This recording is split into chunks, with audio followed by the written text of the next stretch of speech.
नमस्कार, मैं सरिता चौधरी आप सभी का हमारी क्लास में स्वागत करती हूँ। आप सभी बच्चों को गुरु पूर्णिमा के पावन अवसर पर हार्दिक शुभकामनाएं और बधाई देती हूँ और मेरे गुरुजनों का चरण वंदन करती हूँ। गुरु ही जीवन को गुरुतर बनाता है, गुरु ही जीवन को गुरुतर बनाता है, गुरु ही वह शख्स है जो नाकाबिल को भी अपनाता है। गुरु पत्थर को तराश कर हीरा बनाता है, गुरु वह मार्गदर्शक है जो भटके हुए को राह दिखाता है। गुरु के प्रकाश से चमकरत है सारा जहां, गुरु के प्रकाश से चमकरत है सारा जहां। बड़ा महान है वो जिसने ये पहेली सी दुनिया बनाई, पर उससे भी महान है मेरा गुरु जो उस बनाने वाले की हर पहेली को सुलझाता है, हर पहेली को सुलझाता है। गुरु ही जीवन को गुरुतर बनाता है, गुरु नाकाबिल को काबिल बनाता है। बच्चों, गुरु की जितनी विशेषताओं का वर्णन किया जाए, जितने उनका गुणगान किया जाए उतना कम है, लेकिन गुरु के बराबर किसी को समतुल्य किया जाए वह गुरु को कम आंकना होगा। इसीलिए समस्त गुरुजनों को मैं अपनी ओर से आज के अवसर पर हार्दिक प्रणाम करती हूँ, हार्दिक चरण वंदन करती हूँ और गुरु पूर्णिमा की शुभकामनाएं अर्पित करती हूँ। तो आइए अब चलते हैं हमारे स्टडी पॉइंट की ओर।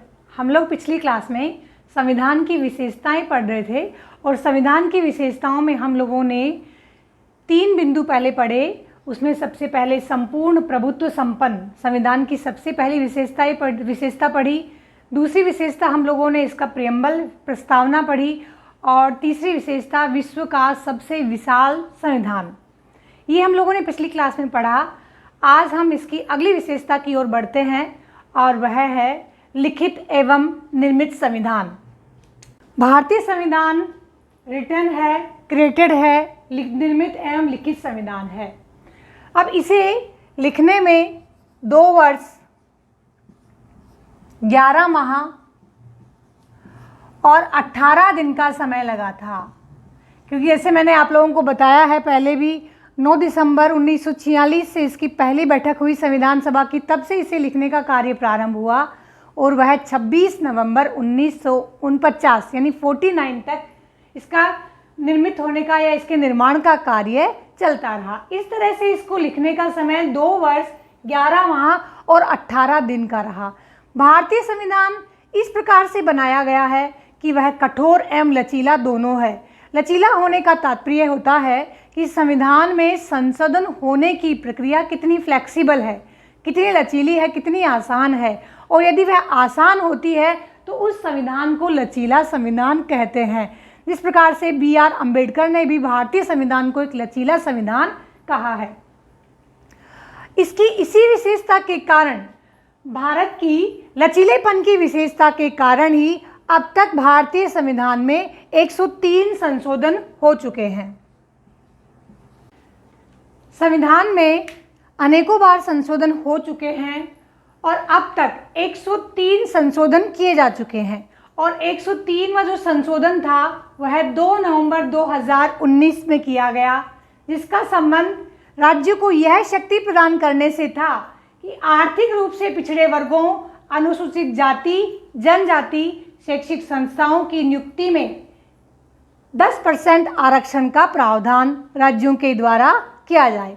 इस प्रकार से यह स्पष्ट है कि संविधान के लचीलेपन के कारण और संविधान को इस प्रकार से बनाया गया है, संविधान निर्माताओं ने अपनी बुद्धिमत्ता और दूरदृष्टिता के कारण इसे इस योग्य बनाया गया है कि वह बदलती परिस्थितियों में भी सामंजस्य स्थापित कर सके। हमारा संविधान भारतीय लोगों के द्वारा, भारत के चुने हुए प्रतिनिधियों के द्वारा निर्मित किया गया है, उनके द्वारा लिखा गया है। यह किसी भी औपनिवेशिक सत्ता के द्वारा या किसी ब्रिटिश हुकूमत के द्वारा या किसी और देश की संसद के द्वारा नहीं बनाया गया है। इसकी अगली विशेषता पढ़ते हैं हम लोग, पार्लियामेंट्री सिस्टम, संसदात्मक शासन। संसदात्मक शासन व्यवस्था। अब संसदात्मक शासन व्यवस्था समझाने से पहले मैं थोड़ा सा बच्चों आप लोगों को ये बताना चाहूँगी कि किसी भी देश की शासन व्यवस्था के 3 अंग होते हैं। वे होते हैं व्यवस्थापिका, कार्यपालिका और तीसरा अंग होता है न्यायपालिका। अब न्यायपालिका को छोड़कर हम इन दोनों अंगों की बात करते हैं। व्यवस्थापिका का कार्य होता है कानून बनाना और कार्यपालिका का कार्य होता है व्यवस्थापिका द्वारा बनाए गए कानूनों को क्रियान्वित करना।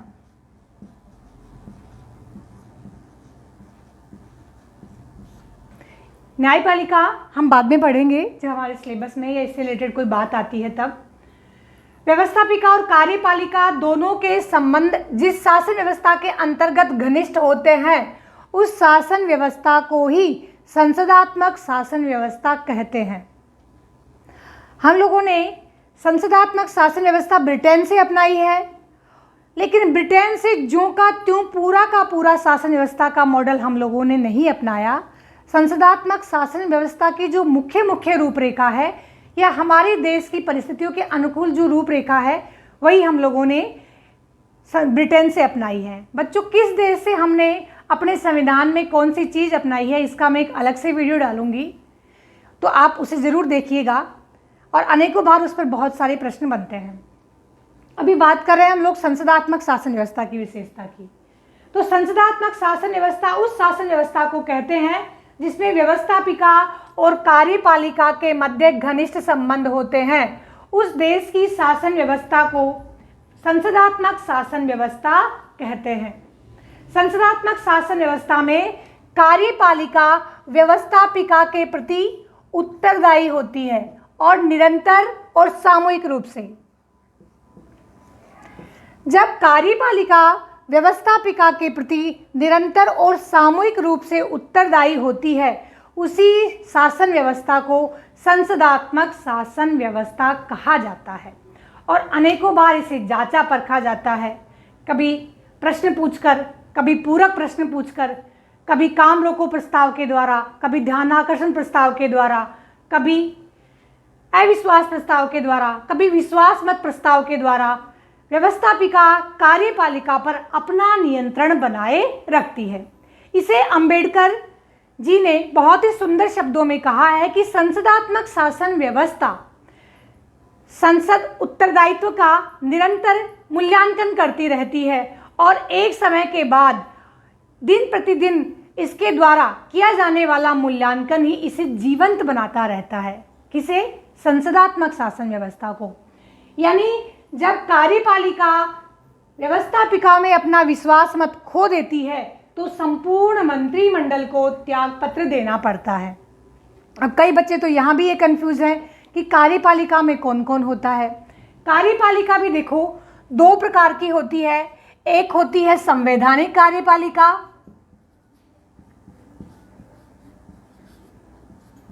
और दूसरी होती है वास्तविक कार्यपालिका।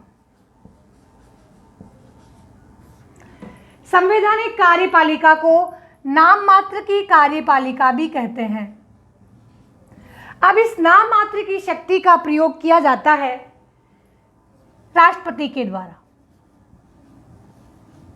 और इस वास्तविक कार्यपालिका शक्ति का प्रयोग किया जाता है प्रधानमंत्री और उसके मंत्रिमंडल के द्वारा।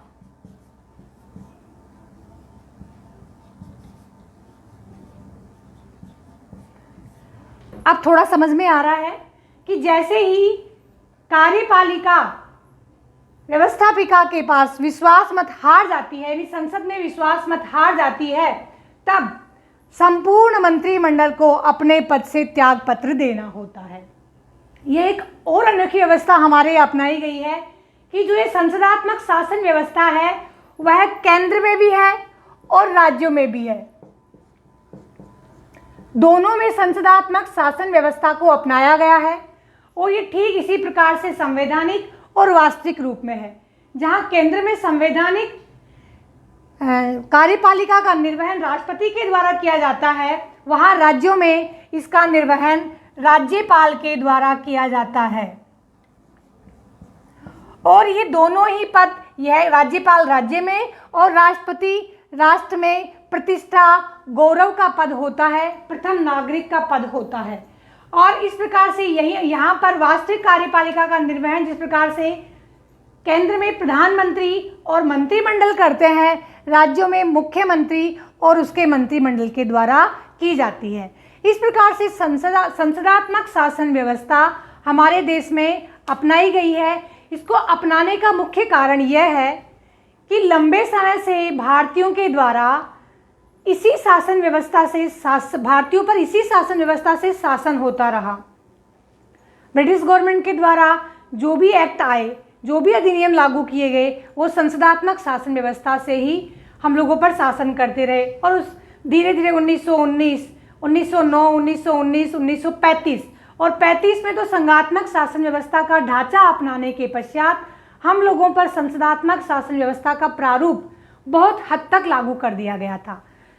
तो भारतीय संविधान निर्माताओं का यह मानना था कि यह शासन व्यवस्था जनता की जो आकांक्षाएं हैं उनके अनुरूप शासन को कंट्रोल करने, नियंत्रण करने में भी सक्षम है और जनता के शासन को भी वास्तव में अधिरोपित, आरोपित यानी लागू करने में भी सक्षम है। और हमारे भारतीय लोग इस शासन व्यवस्था के लंबे समय से अभ्यस्त भी हैं। इस तरह से हमारे यहाँ संसदात्मक शासन व्यवस्था अपनाई गई। नेक्स्ट पढ़ते हैं हम लोग, बहुत ही इम्पोर्टेंट टॉपिक है जो अलग से हम लोगों को पढ़ना है, लेकिन अभी हमें विशेषता के तौर पर पढ़ना है, वह है मौलिक अधिकार व कर्तव्य। Fundamental rights and our duties संविधान का बहुत ही इम्पोर्टेंट पार्ट है, या यूँ कहें कि इस संविधान के एक तरह से प्राण है। फंडामेंटल राइट्स का, मौलिक अधिकारों का उल्लेख भारतीय संविधान के भाग 3 में किया गया है। यह भी बहुत बार पूछा जाता है कि कौन से भाग में किया गया है। भारतीय संविधान के भाग 3 में मौलिक अधिकारों का उल्लेख किया गया है और इनका उल्लेख अनुच्छेद 12 से लेकर 35 तक मौलिक अधिकारों का उल्लेख किया गया है। यानी कुल 24 अनुच्छेदों के तहत मौलिक अधिकारों का उल्लेख किया गया है। भारत के मूल संविधान में 7 मौलिक अधिकार थे।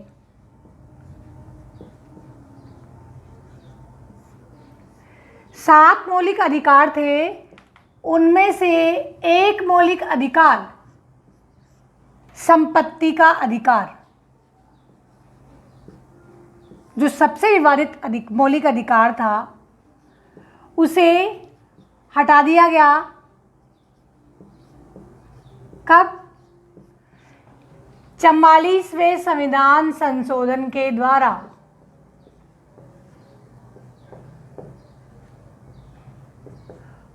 चवालीसवां संविधान संशोधन 1978 के द्वारा संपत्ति के मौलिक अधिकार को हटा दिया गया।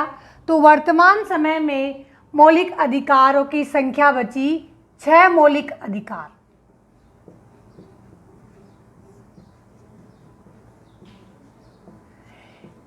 मौलिक अधिकार क्या होते हैं? मौलिक अधिकार मूल शब्द से मौलिक शब्द बना है कि वह व्यक्ति जो भारत का नागरिक है, निवासी नहीं, भारत का नागरिक है, नागरिक होने के नाते किसी व्यक्ति को प्राप्त होने वाले अधिकार मौलिक अधिकार कहलाते हैं। अब ये 6 मौलिक अधिकार कौन कौन से हैं, ये अभी देखते हैं। समानता का अधिकार, जिसका उल्लेख अनुच्छेद 14 से लेकर 18 तक भारतीय संविधान में किया गया है। दूसरा है स्वतंत्रता का अधिकार,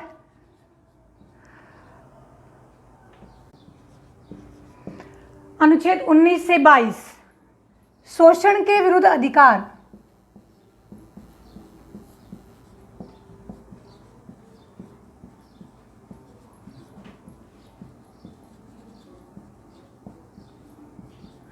अनुच्छेद 23 और 24।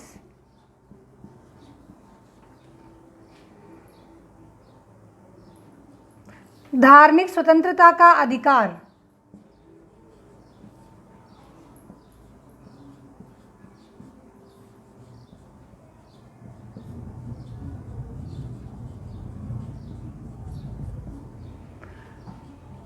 अनुच्छेद 25 से 28 व शिक्षा का अधिकार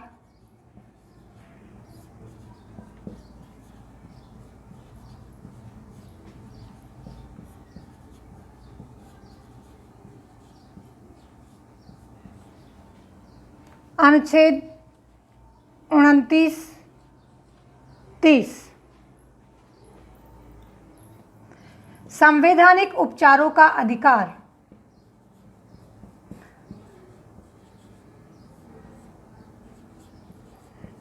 इस अधिकार को डॉक्टर अंबेडकर ने संविधान की आत्मा कहा है। इस पे भी एक बहुत ही इम्पोर्टेंट प्रश्न बनता है कि वह कौन सा अधिकार है जिसको संविधान की आत्मा कहा है डॉक्टर अंबेडकर ने। वह है संवैधानिक उपचारों का अधिकार अनुच्छेद 32 के तहत। अनुच्छेद 31 निश्चित कर दिया गया है। इस तरह से हमारे संविधान के तहत प्रत्येक नागरिक को 6 मौलिक अधिकार प्राप्त हैं। एक मौलिक अधिकार संपत्ति का अधिकार 44वें संविधान संशोधन के द्वारा संविधान से हटा दिया गया है, जो मूल रूप से 7 थे और अब है 6 मौलिक अधिकार ही हैं। इन अधिकारों का हनन होने पर व्यक्ति न्यायालय की शरण ले सकता है। यह मौलिक अधिकारों की एक मुख्य विशेषता है। इस प्रकार से प्रत्येक भारतीय नागरिक सुप्रीम कोर्ट और हाई कोर्ट दोनों न्यायालय के तहत मौलिक अधिकारों का हनन होने पर अपील दायर कर सकता है। MC छागला ने इसे बहुत ही सुंदर शब्दों में व्यक्त किया है कि एक स्वतंत्र न्यायालय को नागरिकों के अधिकारों की रक्षा का काम सौंपकर भारतीय संविधान ने एक ऐसी व्यवस्था की है जिस पर कोई भी सभ्य देश गर्व कर सकता है। अब हम बात करते हैं कुछ इम्पोर्टेंट फैक्ट्स की जो मौलिक अधिकार से संबंधित है और जिन पर प्रश्न बनता है। किसी भी देश का चहुमुखी विकास तभी हो सकता है जब वहाँ के नागरिक अपने मूल अधिकारों का उपभोग करने में सतर्क रहते हैं और मूल कर्तव्यों का निर्वहन करने में हमेशा जिम्मेदार नागरिक की तरह अपनी भूमिका का निर्वहन करते हैं। इसी को ध्यान में रखकर भारतीय संविधान के निर्माताओं ने जो एक थोड़ी सी कमी उस समय छोड़ दी थी, उसको पूरा करते हुए भारतीय संविधान के तहत 42वें संविधान संशोधन के द्वारा यानी 1976 में भारतीय नागरिकों को 10 मूल कर्तव्य प्रदान किए। 42वें संविधान संशोधन 1976 के द्वारा मूल कर्तव्यों को जोड़ा गया। मौलिक अधिकारों के तहत 86वें संविधान संशोधन के तहत 1 अप्रैल 2010 को स्वतंत्रता के अधिकार के तहत यानी आर्टिकल 21 में 21 क जोड़ा गया, जिसके तहत 6 से 14 वर्ष के उम्र के सभी बच्चों को अनिवार्य एवं निःशुल्क प्रारंभिक शिक्षा प्रदान की जाए और यह प्रदान कराने का दायित्व राज्य का होगा। ठीक इसी प्रकार से मूल कर्तव्यों में भी 11वां मूल कर्तव्य 86वें संविधान संशोधन 2010 के द्वारा जोड़ा गया, जो अभिभावकों का यह कर्तव्य होगा कि वे अपने 6 से 14 वर्ष के सभी बालकों को अनिवार्य एवं निःशुल्क शिक्षा प्राप्त करने हेतु विद्यालयों में दाखिला दिलवाएं और विद्यालयों तक बच्चों की पहुंच बनाएं।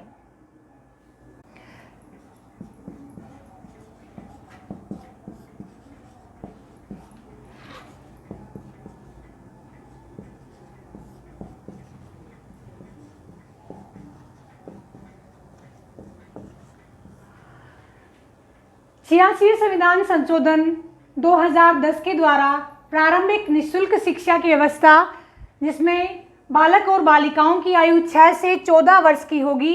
इसके तहत जैसे मैंने बताया कि एक संशोधन मौलिक अधिकारों के तहत किया गया और एक संशोधन मूल कर्तव्य के तहत किया गया।